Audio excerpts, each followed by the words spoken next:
Hello friends, நான் இதுக்கு முன்னாடி பார்ட் 1 வீடியோவில் எப்படி சேமிக்கிறதுக்கு ஈஸியான சின்ன சின்ன டிப்ஸ் சொல்லியிருப்பேன். அதாவது 50-30-20 ரேஷியோவில் எப்படி வந்து ஈஸியாக சேவிங்ஸ் பண்ணலாம் மணியை அப்படிங்கிற மாதிரி நான் சொல்லியிருப்பேன்.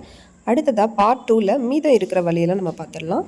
இப்போ டெய்லி சிறு சேமிப்பு அப்படின்ற பேரில் தினமும் 20 ரூபாய்க்குலேருந்து 50 ரூபாய்க்குள்ள அமௌண்ட் வந்து நம்ம சேமித்தோம் அப்படின்னாலே மாதம் வந்து நம்ம 600லேருந்து 1500 வரைக்கும் சேவிங்ஸ் பண்ணலாம்.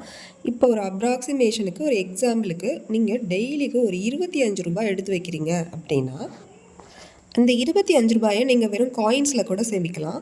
அப்படி நீங்கள் பண்ணும்போது மாதத்துக்கு உங்களுக்கு 750 ரூபா உங்கள் கையில் சேவிங்ஸ் வரும். அதை வருஷத்துக்கு நீங்கள் கால்குலேட் பண்ணிங்கன்னா உங்களுக்கு 9000 ரூபா வரும். ஆனால் கம்பல்சரியாக இந்த காசை எடுக்கவே கூடாது அப்படிங்கிற மைண்ட் செட்டோடு நீங்கள் கண்டிப்பாக பண்ணணும். அடுத்ததை பார்த்தோம் அப்படின்னா நம்ம கண்டிப்பாக யூபிஐ ஆப்ஸ்லாம் நம்ம வந்து யூஸ் பண்ணுவோம். ஸோ பேடிஎம்மாக இருக்கட்டும், ஜிபே, ஃபோன்பே, இது மாதிரி எல்லா ஆப்புமே வந்து நம்ம யூஸ் பண்ணுவோம். அதில் வர கேஷ்பேக்கு, அப்புறம் கூப்பன்ஸ், இதெல்லாம் கொஞ்சம் கொஞ்சம் நம்ம யூஸ் பண்ணிக்கிட்டோம் அப்படின்னா அதை அவாய்ட் பண்ணாமல், அதை வந்து எக்ஸ்பைரி ஆக விடாமல் அதை யூஸ் பண்ணோம் அப்படின்னாலும் சின்ன சின்ன சேமிப்பு நம்ம பண்ண முடியும். அடுத்த டிப்ஸ் பார்த்தீங்கன்னா ரொம்ப ரொம்ப முக்கியமான டிப்ஸு. இது வந்து நீங்கள் கண்டிப்பாக முடிஞ்ச வரைக்கும் ஃபாலோ பண்ண பாருங்கள். தேவையில்லாத சப்ஸ்கிரிப்ஷன் நம்ம பண்ணி வச்சுருக்கோன்னா கண்டிப்பாக அதை கேன்சல் பண்ணிவிடுங்க. அடுத்த டிப் வந்து கண்டிப்பாக நீங்கள் ஒரு இயரில் ஸ்டார்ட் பண்ணுங்கள். ஸோ இது வரைக்கும் பண்ணலை அப்படின்னா கண்டிப்பாக ஒரு கோல்டு சேவிங் ஸ்கீமோ இல்லை ஒரு ஆர்டியோ ஏதோ ஒன்று போட்டு கண்டிப்பாக வைங்க.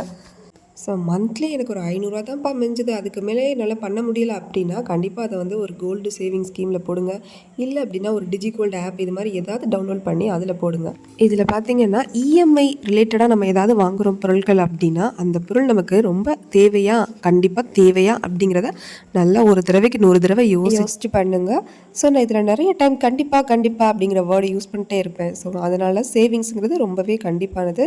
ஸோ நம்ம எல்லாருமே கண்டிப்பாக நம்ம குழந்தைங்களுக்காக சேவிங்ஸுங்கிறத பண்ணியே ஆகணும். என்னென்ன மாதிரி முறைகளில் பண்ணலாங்கிறத ஃபாலோ பண்ணிக்கோங்க.